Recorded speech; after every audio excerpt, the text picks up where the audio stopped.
donner, on aurait une formation sur la louange et sur l'adoration. Amen. Juste après cette formation sur la fin des temps, je pense que j'ai plusieurs formations comme ça qui s'en viennent, plusieurs. Alors je pense que la prochaine formation, ça sera sur la louange et l'adoration. Parce que c'est très important. Au ciel, est-ce que vous connaissez ce que vous allez faire au ciel quand vous allez arriver au ciel? Est-ce que tu connais ta job lorsque tu seras au ciel? C'est quoi? On va louer, l'adorer, c'est tout ce qu'on aura à faire.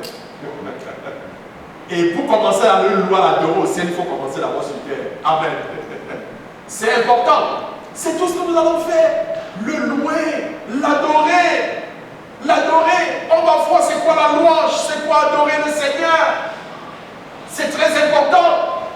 Et la Bible dit quoi? La Bible dit, tout ce qui respire loue le Seigneur.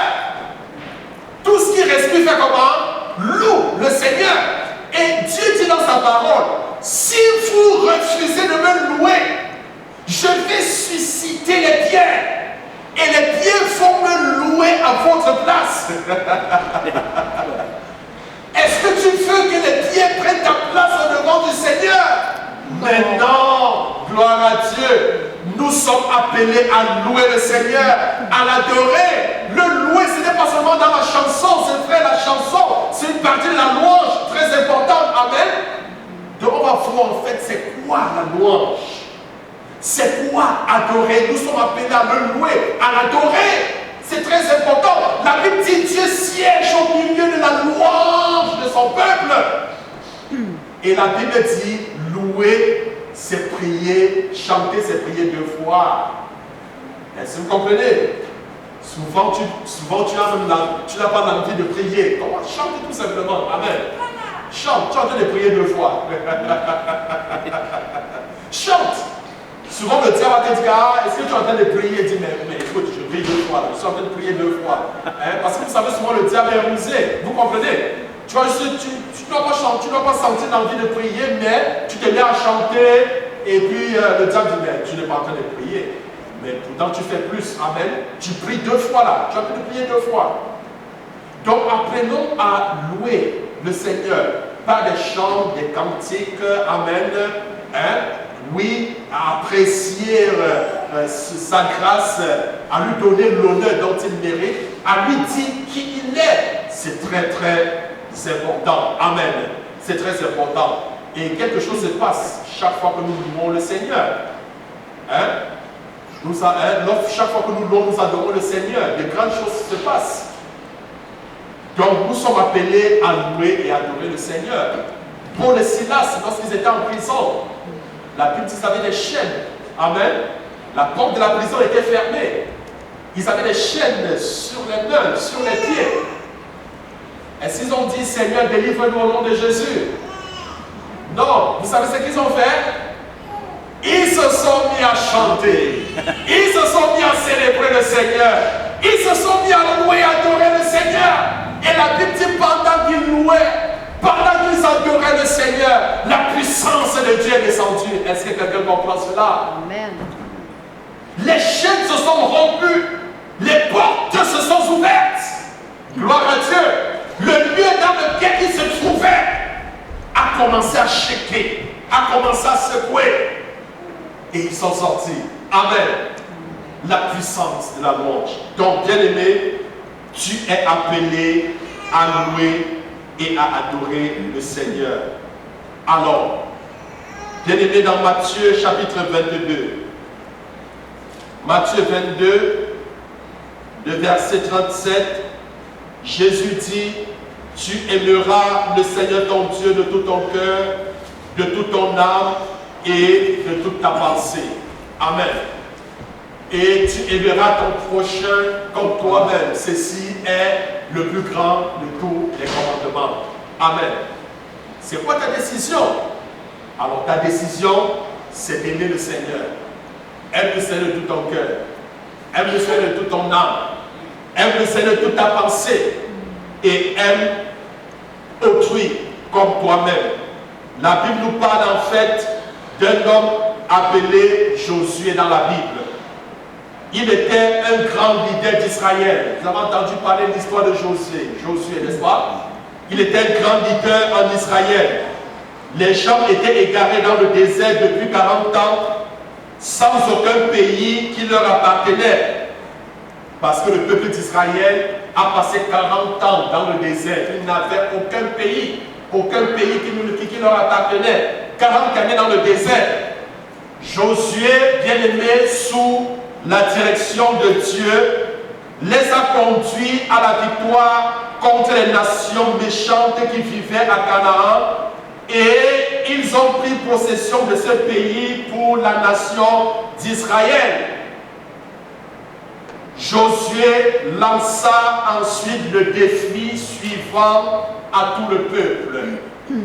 Il a lancé le défi, je dis bien le défi suivant à tout le peuple, leur demandant de prendre une décision. Tout comme je vais te lancer également à toi le défi ce matin. Quelle est la décision? Quelle est ta décision finale après avoir écouté cette parole, ce message? C'est quoi le défi? Le défi qu'il a lancé se trouve dans Josué chapitre 24, le verset 15. Josué 24, le verset 15. Alors il dit, choisissez aujourd'hui qui vous voulez servir, ou les dieux que servaient vos pères au-delà du fleuve, ou les dieux des Amoréens dans le pays desquels vous habitez. Moi, en ce qui me concerne, moi et ma maison, nous servirons l'Éternel. C'est ça sa décision. Quelle est ta décision ce matin? Est-ce que c'est l'Éternel que tu dois servir? Bien-aimé, le même défi est lancé à chacun de nous. Êtes-vous prêt aujourd'hui à vous consacrer comme Josué à Dieu? Êtes-vous prêt à vous consacrer à Dieu comme Josué?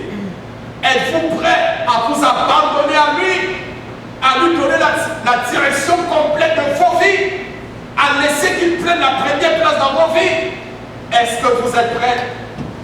Alors si c'est le cas, si tu voudrais prendre cet engagement, je voudrais que tu répètes tout simplement cette prière après moi, cette courte prière après moi. Seigneur, répète à haute voix, Seigneur, je donne aujourd'hui mon adoration au seul vrai Dieu du ciel et de la terre. Et j'abandonne ma volonté, ma vie et mes possessions à ses pieds. Dorénavant, je m'engage à n'adorer aucun autre Dieu. Mon adoration est pour toi seulement éternelle. Et j'enseignerai à d'autres personnes les vérités concernant mon Créateur. Au nom de Jésus. Est-ce que tu peux dire Amen? Amen. Que le Seigneur vous bénisse. Amen. Alors, demain, nous poursuivons notre formation sur la fin des temps. Et je pense qu'à partir de la semaine prochaine, la semaine d'après, on va commencer avec une nouvelle formation. Amen. Oui, on va commencer une nouvelle formation. Et dans tous les cas, je vous tiendrai informé, je vais en parler avec Harry. Et puis je vous tiendrai informé. Mais sinon, demain, à 19h30 sur Zoom, et en présentiel pour ceux qui ne peuvent pas aller. Alors n'oublions pas de donner juste nos dîmes et nos offrandes dans le panier en arrière. Que le Seigneur ouvre pour nous les églises des cieux comme nous donnons nos offrandes. Que le Seigneur vous bénisse. Que tout ce que vous touchez, que cela vous réussisse. Et comme nous nous séparons, que la présence du Seigneur aille avec chacun, que la grâce de Dieu le Père, la communion du Fils et du Saint-Esprit soit notre portion. Au nom de Jésus-Christ, nous avons prié. Amen. Alors salue quelqu'un à côté de toi et dis-lui tout simplement que le Seigneur te bénisse.